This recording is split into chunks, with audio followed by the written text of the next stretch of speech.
Saksian akhir abad puisi karya W.S. Rendra. Ratap tangis menerpa pintu kalbuku.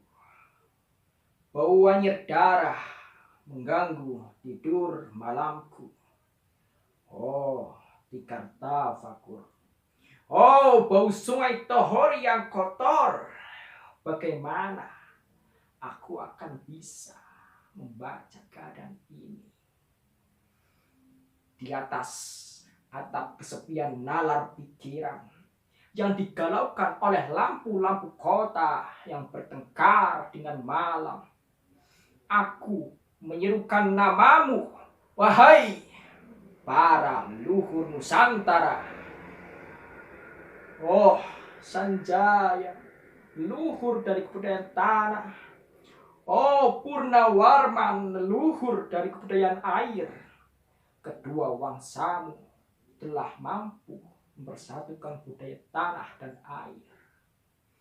Oh, Resi Kutaran, no Resi Nirarta, empu tampan yang penuh kedamaian, telah kamu ajarkan tatanan hidup yang aneka dan sejahtera yang dijaga Dewan Hukum Adat. Oh, bagaimana mesti aku mengerti bahasa bising dari bangsaku kini.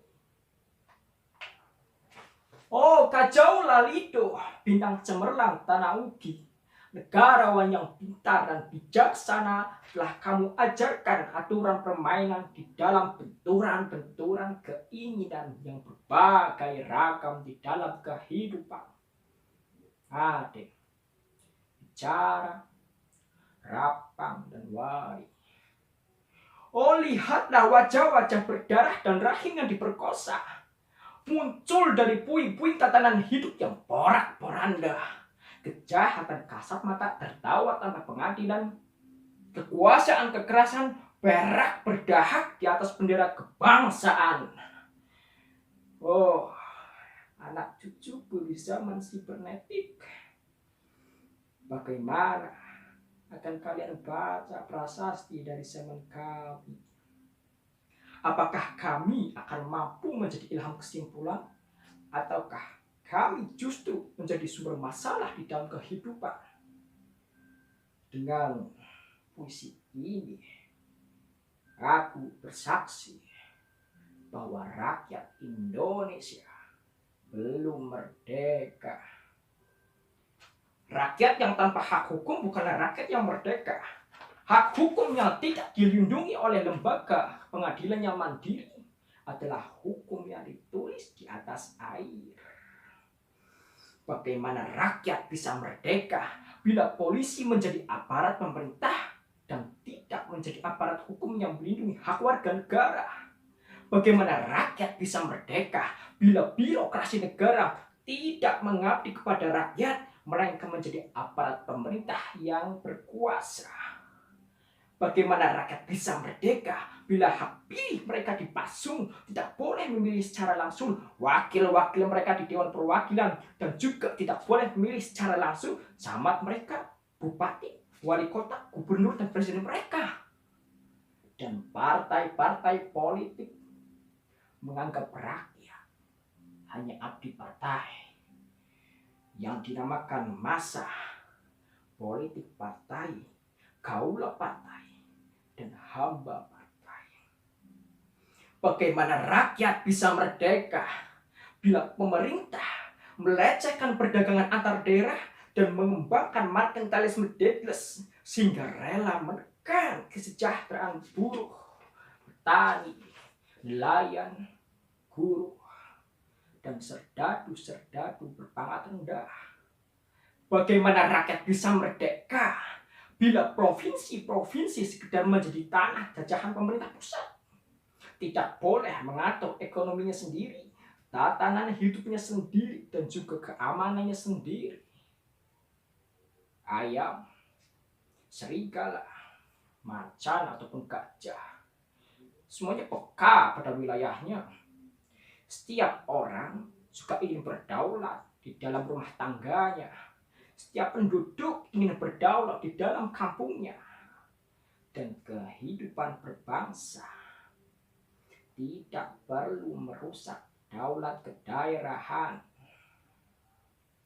Hasrat berbangsa adalah naluri rakyat untuk menjalin ikatan daya cipta antar suku yang penuh keanekaan kehidupan dan memaklumkan wilayah pergaulan yang lebih luas untuk merdeka bersama. Tapi lihatlah selubung kabut saat ini. Penjajahan tatanan uang, penjajahan modal, penjajahan kekerasan senjata, penjajahan oleh partai-partai politik masih merajalela di dalam negara.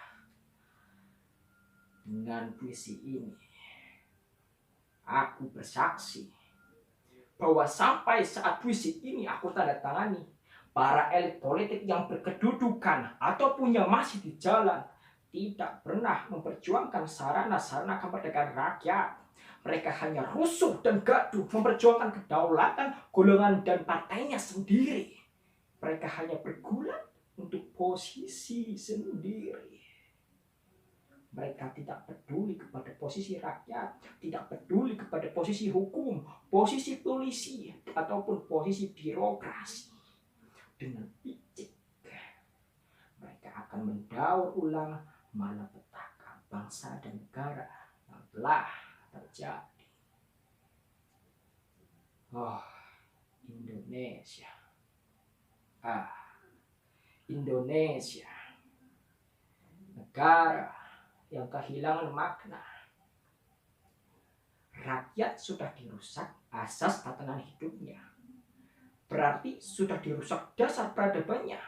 Dan akibatnya dirusak pula kemanusiaannya. Maka sekarang negara tinggal menjadi peta. Itu pun peta yang lusuh dan hampir robek pula. Pendangkalan kehidupan bangsa telah terjadi. Tata nilai rancu. Dusta dan kekerasan halal. Manusia sekedar semak belukar yang gampang dikacau dan dibakar. Paket-paket pikiran yang murah dijajakan. Penalaran amarah yang salah mendorong rakyat terpecah belah. Negara tak mungkin kembali diutuhkan tanpa rakyatnya dimanusiakan.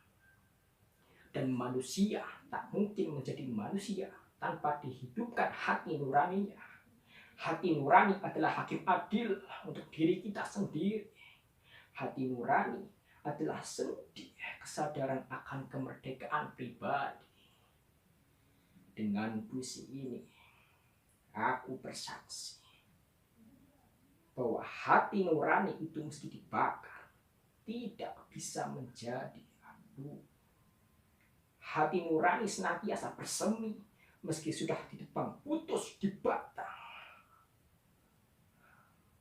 Begitulah fitrah manusia, ciptaan Tuhan yang Maha